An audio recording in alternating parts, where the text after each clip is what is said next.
भी कर सकेंगे। हमारे साथ हमारे गेस्ट मौजूद हैं जो कि तज्ज़ियाकार भी हैं और CEO universal state and builders DHA Karachi से उनका ताल्लुक है। सैयद रोशन अली वारसी उनका नाम। उनको वेलकम करती हूँ। अस्सलाम वालेकुम। वालेकुम अस्सलाम। कैसे हैं आप? अल्लाह का शुक्र है यानी ठीक ठाक। First class. मौसम की बातें हो रही थी कि मौसम कुछ बेहतर है। वाकई कराची का मौसम पिछले दिनों कुछ ज़्यादा गर्म नहीं था, बहुत शदीद किस्म तो का। बस अल्लाह का शुक्र है, बेहतर हो गया मौसम। हाँ, पिछले दिनों बहुत शदीद किस्म की गर्मी थी। आप अगर कहीं बाहर भी जाने का सोचते थे तो लगता था कि बहुत मुश्किल है बाहर सही जाना। कह रहे हैं। पर अब ये है कि थोड़ा सा बेहतर हो गया है। अच्छा, माशाल्लाह। ये मुझे बताइएगा, थोड़ी सा हम इस पे बात करते हैं कि लोगों को अगर कोई नया प्रोजेक्ट बन रहा है या कहीं घर लेना चाह रहे हैं, कोई फ्लैट से कोई भी एक्स वाई जी कोई भी चीज़ लेना चाह रहे हैं, पर लोगों को भरोसा नहीं हो पाता क्योंकि अमूमन इस तरह चीट किया जाता है। ऐसी ऐसी चीज़ें नए नए तरीक़ों से चीट किया जाता है। कोई ऐसा तरीका बताएं जो अब मार्केट में इन है कि उस तरीके से लोगों को चीट किया जाता है। अगर कोई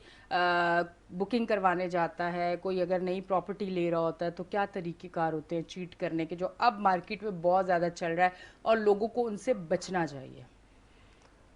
बिस्मिल्लाहिर्रहमानिर्रहीम यानी हम्म। बहुत शुक्रिया आपने मदू किया। Thank you. अच्छा, जो आज आपने जो टॉपिक जो दिया है ना हमको बात करने के लिए, तो ये तो इतना ज़बरदस्त टॉपिक है कि इससे लोगों को बहुत फ़ायदा होगा। हम्म।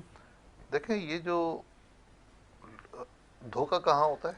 हम्म। एतमाद में, हम्म। भरोसे पे। जहाँ पर ज़्यादा भरोसा होगा तो धोखा भी वहीं होने के चांसेस होते हम्म। हैं। इंसान फंसता है धोखे में। तो आप देखें, रोड पे चलते हुए इंसान को आप पैसे नहीं देंगे। जहाँ पर आपका भरोसा होगा वहाँ पर जाकर आप उनको पैसे भी दे देंगे।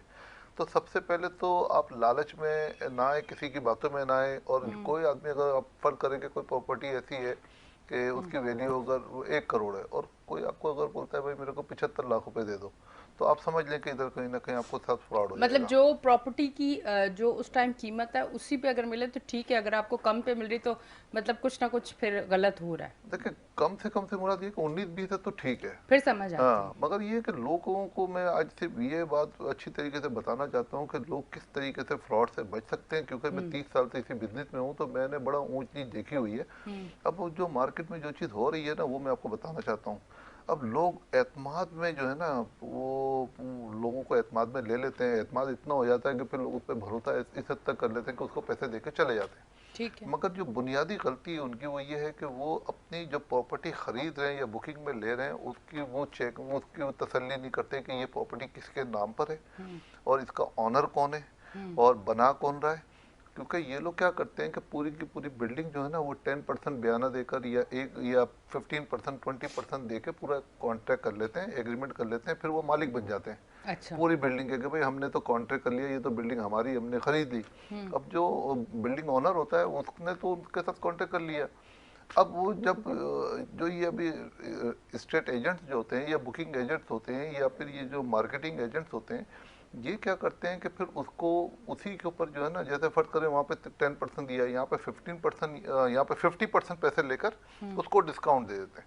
हम्म। अब एक चीज़ है ही 1 करोड़ रुपए की, तो आपने उसको बोला भाई मैं जो है ना 75 लाख रुपए में दूंगा, मगर अभी मुझे पैसे जो है ना वो 65 लाख रुपए चाहिए। एक मिसाल दे रहा हूँ, इस हम्म। तरीके से होता है। तो पहली बात तो ये है कि आप जब उसको पैसे दे रहे हैं तो ये देखें कि क्या वो मालिक है। अगर एजेंट है तो उसको एजेंट की तरीके से ट्रीट करें। ठीक। आप मालिक से जरूर जाके मिलें, हम्म। क्योंकि ये प्रोजेक्ट किसका है। किसका पहले है? पेपर लें, पेपर पे देखें नाम किसका लिखा है, मालिक का नाम देखें, फिर बोले भाई मैं तो मालिक से मिलूंगा। हम्म। अच्छा, वो कहते हैं आपको मालिक से क्या मिलना है, जब हमने ले लिया हम मालिक हम ही हैं, तो वो यहाँ पर आके फ्रॉड हो जाता है। हम्म। तो आप पहले मालिक से मिलें, जो भी इसका ऑनर है, बिल्डिंग ऑनर है, वहाँ जाएं, उसको बताएंगे सर आपने ये बिल्डिंग इनको बेची है, तो आप विटनेस कर दें एग्रीमेंट के ऊपर। हम्म। और जब ये तो छोटी अमाउंट है, फर्क करें 10-20 करोड़ रुपए की पेमेंट भी लोग कर देते हैं ना भरोसे के अच्छा, ऊपर, क्योंकि पहले छोटी छोटी पेमेंटें करते हैं। पहले काम कुछ ना कुछ साथ किया हुआ जी, होता है, कोई प्रॉपर्टी ली हुई होती है, तो वो एक भरोसा बना हुआ होता है। पहले एक एतमाद में लेते हैं हाँ। कि भाई मैंने एक प्रॉपर्टी आपको दी, उसके ऊपर मैंने आपको ट्रांसफर कर दी, उसकी कीमत थी 1 करोड़ रुपए, 1 करोड़ की प्रॉपर्टी तैयार हुई, आपने उनके नाम पर ट्रांसफर कर दी। अब उसके बाद नया प्रोजेक्ट शुरू होता है, कहते हैं सर छोड़े, मैं आपको पैसे कमाने ना, ये 50 करोड़ का प्रोजेक्ट है, आप ऐसा करें मुझे 30 करोड़ रुपए दे दें, मैं आपसे एग्रीमेंट कर लेता हूँ, जैसे पहले आपने कमाए थे 25 लाख रुपए, इसी तरीके से इसमें भी 10-20 करोड़ रुपए कमा लेंगे। आप अभी देते हैं, बस ये कर लें, फिर उसके बाद आपको इतने पैसे नहीं देने। अब वो जो 20-25 करोड़ है या 2 करोड़ है या 5 करोड़ है, उसकी सेफ्टी कोई नहीं देखता। हम्म। वो सिर्फ लालच में कि पहले मैंने 2 मरतबा इनसे प्रॉपर्टी ली थी, उसके रेट बढ़ गए थे तो मेरे को फायदा हुआ था, तो ये आदमी बहुत अच्छा है। यहाँ हम्म। इंसान गलती कर जाता है। कर जाता है। उसके बाद वही प्रॉपर्टी जो है वो पैसे दे दिए। अब देने के बाद जो लोग क्या करते हैं कि बिल्डर तो अपनी प्रॉपर्टी, जो बिल्डिंग ओनर है वो तो बिल्डिंग तैयार कर रहा है, मगर जिसने खरीदी हुई है ये क्या करते हैं कि जब बिल्डिंग जब कंप्लीट होने पे आती है बिल्कुल, तो उनको बोलते हैं सर देखो बिल्डिंग कंप्लीट हो गई, सिर्फ बिजली आना बाकी है और कंप्लीशन बाकी है, अच्छा। बाकी पूरी पेमेंट दे दें।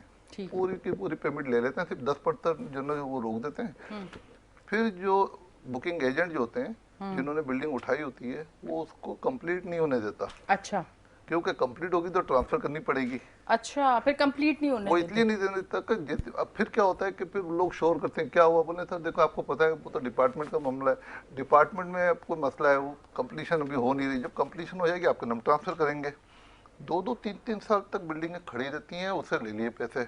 अब वही बिल्डिंग दिखा के दूसरा नया आदमी आता है उनके ऑफिस में, उसको दिखाते हैं ये बिल्डिंग है ये ले लो, वो फिर उसको भेज देते हैं, चाहे ग्राउंड भेज दिया, फर्स्ट फ्लोर भेज दिया, जो दूसरे फ्लोर मतलब भेज एक दिया। ही चीज को 2 बार बेच दिया। 2 मरतबा तो छोटी चीज़ है, 3-3 4-4 मरतबा भी भेज देते हैं ना। अच्छा। ये मैं इसलिए बताना चाह रहा हूँ फिर कि ये इसमें होती किसकी है वैसे, 3-4 बार जब बेचते हैं, ये वैसे मिलती किसको है? फिर किसी को मिलती है या उनमें से भी किसी को नहीं मिलती? देखें, अगर मिलेगी उस सूरत में कि वो आदमी यहाँ से भागे ना, अगर वो आदमी यहीं पर रहेगा तो फिर कुछ ना कुछ उसका हल निकल आएगा। वैसे अमूमन क्या होता है, ज्यादातर भाग देखें क्या होता होता ये है कि देखें यहाँ पर लोग सिर्फ भरोसे के ऊपर पैसे दे देते हैं। अब मतलब वो बिल्डिंग तैयार हो गई, कंप्लीट नहीं हो रही, क्यों नहीं हो रही बिल्डिंग? आपकी बिल्डिंग कंप्लीट हो रही है, मेरी कंप्लीट हो रही है, 2-2 3-3 महीने के अंदर। डिपार्टमेंट तो डिले नहीं करता, डिपार्टमेंट की रिक्वायरमेंट पूरी नहीं करोगे तो तो फिर डिले डिपार्टमेंट तो होगी। कंप्लीट नहीं करेगा। एग्जैक्टली। अब जो चीटर होते हैं वो उसको कंप्लीट नहीं होने देते, कंप्लीट होगी तो आप भी शोर करोगे भाई मेरा बिल्डिंग कंप्लीट हो गई, मेरे नाम पे ट्रांसफर करो। बिल्कुल। या फिर वो जो बिजली का इशू है कि बिजली बोला भाई डिपार्टमेंट के पास जो है ना भाई बिजली ट्रांसफार्मर नहीं है, बिजली है लगी नहीं सकती, बिजली आएगी तो हम दे देंगे। अच्छा, फिर इस तरीके से लोग उसमें फंसते चले जाते हैं। तो इसमें थोड़ा सा लोगों को समझने की ज़रूरत है कि इंसान जो है ना कभी भी किसी लालच में आके किसी को पैसे ना दे कि मैं इतने पैसे कमाऊंगा। आप जब 10 करोड़ 15 करोड़ 20 करोड़ की पेमेंट दे रहे हैं तो उसके अगेंस्ट में आपके पास क्या है? कुछ भी नहीं है। तो हमारा तरीका कुछ और है, क्योंकि मैं तो 30 साल से बिजनेस में हूं, मैं तो समझता हूँ इन चीज़ों को। हम तो पहली बात तो इस तरीके से कोई काम करते नहीं है। हम कहते हैं भाई आपका ये कितने का प्रोजेक्ट है? 30 करोड़ का है, 30 करोड़ पे ले लो, अब 40 करोड़ की कोई प्रॉपर्टी हमारे नाम पे ट्रांसफर कर दो। अच्छा, ये तरीका तो हमें पता है क्योंकि हम तो इस चीज़ को समझते हैं, मगर जो अननोन लोग हैं जिनका ये बिजनेस नहीं है वो बेचारे इसमें फंस जाते हैं। अब फंसते किस चीज़ में कि जो लोग ऐसे शातिर लोग होते हैं ना उनको गुस्सा नहीं आता। जब गुस्सा नहीं आता वहीं पे लोग फंस जाते हैं, क्योंकि खरीदने वाला बहुत सख्त सवाल कर रहा होता है। अच्छा, शातिर लोगों को गुस्सा नहीं आता? एक है बंदा, उसको बहुत कम गुस्सा आता है। नहीं मैं बड़ी मतलब अच्छी आपने वैसे आज बात, मैं मतलब बिल्कुल सीधे बात मैं, कर रहा मेरा कहने का मकसद, मैं समझ रहे हैं आपके जो चालबाज लोग होते हैं तो उनको गुस्सा वैसे भी कम आता है, क्योंकि उन लोगों ने बहुत सारी चीजें फेस करनी होती है ना। अगर उनको हूँ। देखें, गुस्सा आ गया अगर तो गुस्सा आ गया तो फिर तो वो क्लाइंट ही चला जाएगा। हाँ। तो यहाँ उनको मैं कहता हूँ मुनाफिक। देखिए, जो गुस्सा जिसको आ रहा है तो उसका दिल साफ है, वो आपसे गुस्सा इसलिए कर रहा है कि वो उसके दिल में कोई बात नहीं है, हाँ, जो है वो मुंह पे है। मुंह पे है। अब ठीक। जिसको गुस्सा नहीं आ रहा उसके बावजूद वो आपको चीजें खिला रहा है, पिज्जा भी खिला रहा है, सब कुछ। केएफसी भी खिला रहा है, उसको हाँ। बिरयानी घर से लाके खिला रहा है, और वो इंप्रेशन ये दे रहा है कि मेरा ये ऑफिस जो है ना इतना जबरदस्त है, हालांकि वो ऑफिस उसका किराए का है। मतलब वो अंदर से आपके साथ धोखा कर रहा है और ऊपर वो आपके साथ बहुत अच्छा कर रहा है, तो ये मुनाफकत है, मुनाफकत भी है और किसी से आपने फायदा भी उठाना है, मतलब दोनों धोखा चीजें अगर देखें। इसी सेंस में होता है ना कि आपको पहले सबसे पहले भरोसे में लिया। हाँ। अब भरोसे में कैसे लिया कि मीठी जबान, जबकि मेरी थोड़ी कड़वी जबान है मादत के साथ।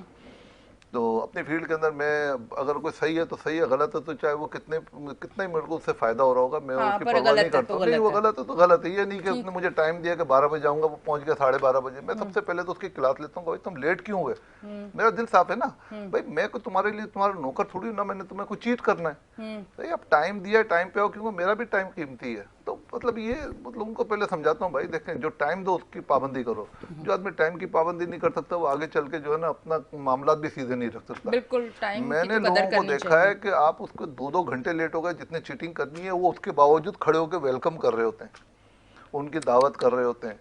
असल में उनका इंटरेस्ट क्या होता है कि यार इसको किसी तरीके से एतमाद में लो, फिर अपने आप को माशरे में ऐसा शो करते हैं कि यार देखो मैं तो इतना शरीफ आदमी हूँ, मैं कब से बैठा हूँ ये काम कर रहा हूँ। तो यहाँ एतमाद में लोग फंस जाते हैं। तो आज मेरा सिर्फ मकसद ये है कि लोगों को आइडेंटिफाई करना है कि देखें, आप सिर्फ लालच से बचें, और जो आदमी आपको 25 लाख 50 लाख रुपए का डिस्काउंट दे रहा है, क्यों दे रहा है, या 25% का डिस्काउंट क्यों दे रहा है, क्या लालच है? वो सिर्फ मैक्सिमम पैसे आपसे निकलवा रहा है, आपके पास उसका कुछ भी नहीं है, क्योंकि आपने जो पैसे दिए भरोसे पे दिए, आपके पास उसके अगेंस्ट में कोई प्रॉपर्टी नहीं है।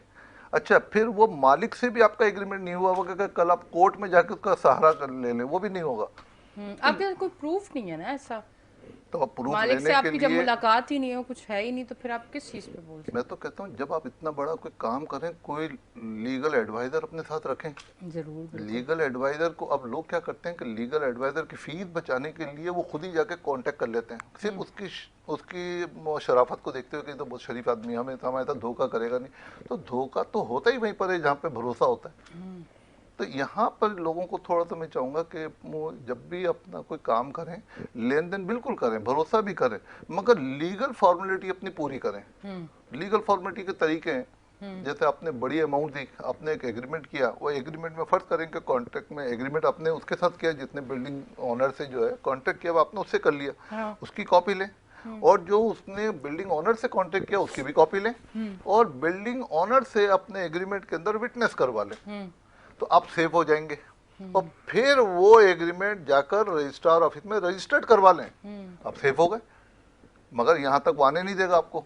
अरे सर क्या जरूरत है, वहाँ पैसे खर्च होंगे। 20 करोड़ रुपए के लिए अगर फर्ज करें वहाँ पे 2-4 लाख रुपए खर्च हो रहे हैं रजिस्ट्रार ऑफिस में, तो कोई खर्च करने के लिए तैयार नहीं। 20 करोड़ दाव पे लग जाए, 4 लाख रुपए ना चले जाएं। तो लोगों की भी गलतियां हैं, तो ऐसे पता। और फिर इसी तरीके से जैसे अपने रिश्तेदार होते हैं, अब रिश्तेदारों में भी यही होता है कि कभी रिश्तेदार को किसी चीज़ की ज़रूरत होती है तो पैसों की आफत में लोग करते हैं लेन देन। अब आप देखें उनकी ज़िंदगी भर के लिए दुश्मनियाँ जो होती हैं वो इसीलिए होती हैं कि कभी पैसे दिए थे, उस वक्त किसी ने उनको मदद कर दी, अब उसको कोई प्लॉट लेना था तो उसने कहा भाई ठीक है मुझे इतने पैसों की ज़रूरत है दे दो। अब उसको भी पता है ये प्लॉट मैं भी ले सकता हूँ, मगर उसने भाई की हेल्प कर दी। अब भाई के पैसे जब वो प्लॉट के रेट बढ़ गए, तो अब वो भाई जो पैसे उनको रुला रुला के देता है, साल 2-2 साल में देता है। फिर एक फर्ज करें 50 लाख का प्लाट 2 करोड़ का होता है, तो जितने पैसे दिए होते हैं वो कहता है भाई आपके प्लाट 2 करोड़ का हुआ हो गया, तो मैंने पैसे दिए थे तो मुझे 2 करोड़ दो, जबकि एग्रीमेंट यही है, नहीं बस आपको 50 लाख रुपए देंगे, आपने तो उधार दिए थे। तो ये सब चीज़ें भी होती है। तो मैं चाहता हूँ अगर रिश्ते आप सही रखना चाहते हैं तो आप लेन देन के वक्त जो है ना सुन्नत तरीका इस्तेमाल करें, लिखत पढ़त करें, और उसके साथ ये कहें कि भाई आप इसके अगेंस्ट में मुझे कोई ना कोई चीज़ दो, या तो उससे गोल्ड की कोई चीज़ ले लें, या फिर उसकी कोई प्रॉपर्टी अपने नाम पे ट्रांसफर करें। पैसे दे रहे हैं ना, चाहे सगा भाई हो, आप पैसे दे रहे हैं तो आप उसको पहले जो है ना कहें कि भाई इसके अगेंस्ट में मुझे कोई ना कोई सिक्योरिटी के तौर पे कोई पैसे दे दो, तो ये ताल्लुकात ज़िंदगी भर आपके साथ सही रहेंगे, ख़राब नहीं होंगे। अगर आपने उनका ख्याल नहीं किया तो आप देखें जो रिश्तेदारों में जो जो खराबियां पैदा होती हैं वो इसी वजह से होती हैं, थोड़े थोड़े से पैसों के लिए नहीं दिए, रिश्तेदारियां ख़त्म हो जाती हैंगी। तो ये बुनियादी गलतियां जो ना भरोसा होती है।